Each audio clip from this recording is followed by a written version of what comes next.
안녕하십니까. 여의도 24시입니다. 이번 시간에는 이 데일리안이 의뢰하고 여론조사 업체 공정이 실시한 이 여론조사 결과 국민의힘 차기 당대표 적합도 조사 이 결과를 놓고 여러분들하고 한번 얘기를 해보려고 합니다. 제가 그동안에는 이 국민의힘 당대표 적합도 조사 결과를 얘기할 때 여러분들하고 이 유승민이라는 사람에 대해서 이렇게 집중적으로 분석을 한 바 있습니다. 왜 분석을 했느냐면 유승민이 이 언론에 보도될 때는 마치 한동훈과 거의 엇비슷한 지지율을 기록하는 것처럼 또는 어떤 여론조사 결과로는 한동훈을 이기는 것처럼 오차 범위 안에서 이 한동훈이라는 사람 국내임 지지층이 압도적으로 지지하고 있는 이 인물과 이 오차 범위 안에서 지지율 경쟁을 벌이고 있는 것처럼 그래서 그 기사만 봤을 때는 유승민이 아주 유력한 차기 국내임 당대표 후보군 중에 한 명인 것처럼 이렇게 오해될 만한 소지가 있다. 이 점을 제가 계속 지적을 해왔지 않습니까? 그런데 이번에는 이런 여론조사 결과 또는 여러분들이 그걸 직접 찾아보신다고 하더라도 과연 이 국내임 차기 당대표 후보군이 실제로 지금 현재 이 여론조사 결과대로 이 경선을 진행했을 때, 전당대회를 진행했을 때 어느 정도의 득표를 할 것인가 이런 것들을 한번 계산해 볼 필요가 있을 것 같다. 그래야만이 보다 현실적인 그런 수치를 우리가 확인할 수 있다. 이런 생각에서 여론조사 공정이 실시한 그 결과 있지 않습니까? 그 조사의 결과를 이 국내임 당원에 명시되어 있는 이 여론조사 특례 이 규정에 의거해서 다시 제가 한번 보정을 해봤습니다. 그래서 국내임 지지층 그리고 이 무당층의 지지율을 합쳐서 과연 각 후보들은 지금 현재 어느 정도의 지지율을 기록하고 있느냐, 지금 그 지지율로 만약에 전당대회에 나간다고 할 경우에 이 사람들은 최종적으로 어느 정도의 득표를 할 수 있을 것이냐 이런 것들을 추정해보는 시간을 갖도록 하겠습니다. 여러분들 일단은 이 2021년 국내임 대선 후보 선출 때까지 그리고 그 이후까지도 이 국내임에는 이 역선택 방지 조항이라는 게 없었습니다. 역선택. 그러니까 예를 들어서 유승민의 경우를 한번 예로 들어보겠습니다. 유승민의 경우 지금 현재 여론조사를 실시하면은 어떤 경우에는 한동훈 전 위원장보다 지지율이 훨씬 높게 나옵니다. 국내임 차기 당대표 적합도 조사에서 지지율이 높습니다. 27%, 28%이 정도 나옵니다. 근데 여러분들 이상하지 않습니까? 국내임 지지층에서는 그 사람을 지지하는 사람이 별로 없는데 대체 유승민은 어디에 지지를 받아서 그렇게 높은 지지율을 기록하냐? 결국에는 더불어민주당, 조국당, 이준석 당 지지자들의 지지를 받는다 그 말입니다. 그러니까 이런 어떤 역선택을 받는 사람이 여러분들 다른 당 지지자들이 왜 그 사람이 우리가 싫어하는 당, 우리가 이렇게 적대시하는 당, 내가 지지하는 정당과 경쟁하는 당의 당 대표가 됐으면 좋겠다고 생각합니까? 저 당 망하라고, 저 당 안 되라고, 저 당 무너지라고 그렇게 바라면서 그 사람을 지지하는 거 아니겠습니까? 우리가 그걸 역선택이라고 합니다. 그런데 이 국내임은 2022년 12월 달에 이 당원으로서 이 역선택 방지 조항을 넣어놨습니다. 그게 어디 있냐면 국민의힘 당헌 제99조 여론조사 특례라는 게 있습니다. 당헌이라는 건 이 정당의 헌법과도 같습니다. 모든 규범의 근간 기초가 되는 게 바로 당헌입니다. 이 당헌 99조에서 1항 각종 당내 경선 여론조사는 국민의힘 지지자와 지지정당이 없는 자만을 대상으로 실시한다. 그러니까 우리가 여론조사를 실시할 때는 국민의힘 지지자 또는 나는 지지하는 정당이 없다 라고 밝힌 이 사람을 대상으로만 그러면 국민의힘 당대표로 누가 적합하느냐 이렇게 물어볼 수 있고 그 결과를 토대로 소위 말하는 민심 이런 것들을 갖다가 우리가 전당대회 결과에 딱 반영할 수 있다 그 얘기입니다. 뭐 나는 더불어민주당 지지자요, 나는 조국당 지지자요, 나는 이준석 당 지지자요 이렇게 해봤자 그렇게 응답한 자들이 나는 이준석이 됐으면 좋겠다, 나는 유승민이가 됐으면 좋겠다 이렇게 얘기한 거 있지 않습니까? 이거는 절대 반영이 안 된다. 당헌으로서 그걸 막고 있다. 당헌으로서 역선택 방지를 지금 규정하고 있다. 그렇습니다.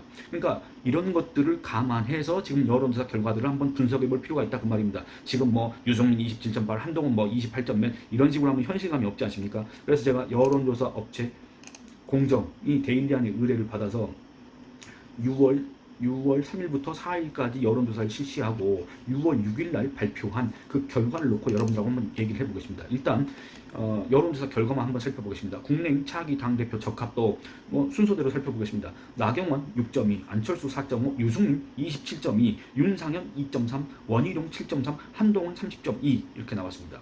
그러니까 여러분들 이것도 보시면은 한동훈 30.2 그리고 유승민 27.2%입니다.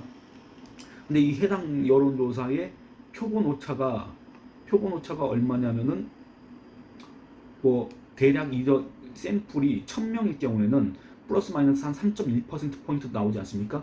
그러니까 그래서 표본 오차를 감안하면 이 유승민과 한동훈 이 두 사람의 지지율 이거는 별로 큰 차이가 없다. 통계적으로 무의미하다 이렇게 얘기를 할 수가 있겠습니다. 그런데 여러분들 우리가 발을 딛고 있는 현실, 이 현실 세계의 지지율은 전혀 그렇지 않다. 그리고 또 국내민 당원에 의해서 이 역선택 방지, 그러니까 역선택을 걸러내고 이것들을 다시 한번 보정을 해서 살펴본다면 그 결과는 지금 제가 읊어드린 그 수치와는 전혀 거리가 멀다. 일단 그거를 먼저 말씀드리겠습니다. 여러분들 이 해당 여론조사에서 국내민 지지층이라고 밝힌 사람이 372명이고 무당층이라고 밝힌 사람이 84명입니다. 즉 국내민 당원 제99조에서 역선택 방지, 각종 여론조사를 실시할 때는 국내민 지지자와 그 다음에 무당층만을 대상으로 실시한다 이렇게 돼 있지 않습니까? 그래서 국내민 지지자와 무당층 다 합치면 456명이 됩니다. 이 해당 여론조사에서는. 그러면은 이걸 토대로 각 후보들의 지지율을 살펴보도록 하겠습니다. 일단 6.4%를 기록한 나경원, 국내민 지지층에서는 5.3%를 기록합니다. 그리고 이걸 무당층에서는 5.9%를 기록했습니다. 이 두 개를 합쳐서 보정을 해보면 결국에는 나경원의 이 국내민 당원에 의한 나경원의 지지율은 7.9%가 나옵니다. 여론조사 지지율보다 1.5%포인트가 높은 셈입니다. 안철수의 경우에는 여론조사 결과 4.5%가 나왔는데 이렇게 보정을 같은 과정을 거쳐서 보정을 해보면 실제 이 국내민 당원, 국내민 지지자, 무당층 이 지지를 합쳤을 경우에는 3.9%에 불과합니다. 실제 지지율보다는 여론조사 지지율보다는 0.6%포인트 낮습니다. 유승민 살펴보겠습니다. 27.2% 받았지 않습니까? 국내민 지지층에서는 7.3%만 지지를 하고 있습니다. 그리고 무당층에서는 16.9%가 지지를 하고 있습니다. 이거를 다 합쳐보면 유승민은 전체 456명 중에서 41명의 지지를 받습니다. 결국엔 뭡니까? 10%가 안 됩니다. 9%입니다. 그래서 유승민의 여론조사 결과 어땠습니까? 27.2대 9%. 이 격차가 얼마입니까? 마이너스 18.2%포인트입니다. 그러니까 여러분들 이 유승민의 현실이라는 거, 이 유승민이 전당대회에 나왔을 때 어느 정도의 득표율을 기록할 것이라는 거는 우리가 이거를 통해서 어렴풋하게 대략적이나마 짐작을 할 수가 있습니다. 그리고 윤상현 살펴보겠습니다. 여론조사에서는 2.3% 나왔습니다. 그런데 실제 국내민 지지층으로부터는 1.7%, 무당층으로부터는 4.1%의 지지를 받습니다. 이거를 또 같은 과정을 거쳐서 보정을 했더니 결국에는 얼마였냐? 1.3%의 득표율을 우리가 예상할 수가 있습니다. 그러니까 이 여론조사 결과보다도 마이너스 1%포인트가 낮다. 그리고 원희룡 여론조사 결과는 7.3%입니다. 그런데 국내민 그리고 무당층 이 지지를 합칠 경우에는 어떻게 되느냐?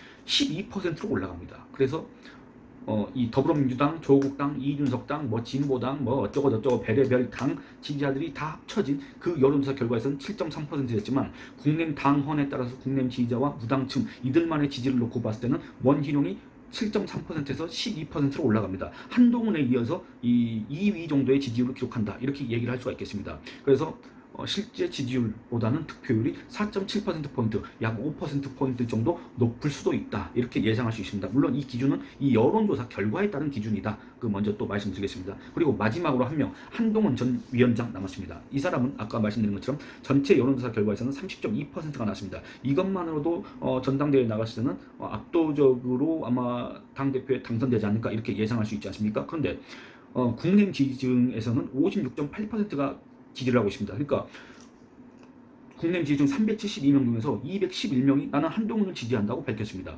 무당층 84명 중에서는 22명이 25.8%가 나는 한동훈을 지지한다고 밝혔습니다. 그래서 전체 국내민 지지층 그 다음에 무당층 해서 총 456명 중에서 한동훈을 지지한다가 몇 명이냐면 총 233명입니다. 전체의 51%에 해당합니다. 그래서 결국에는 뭡니까?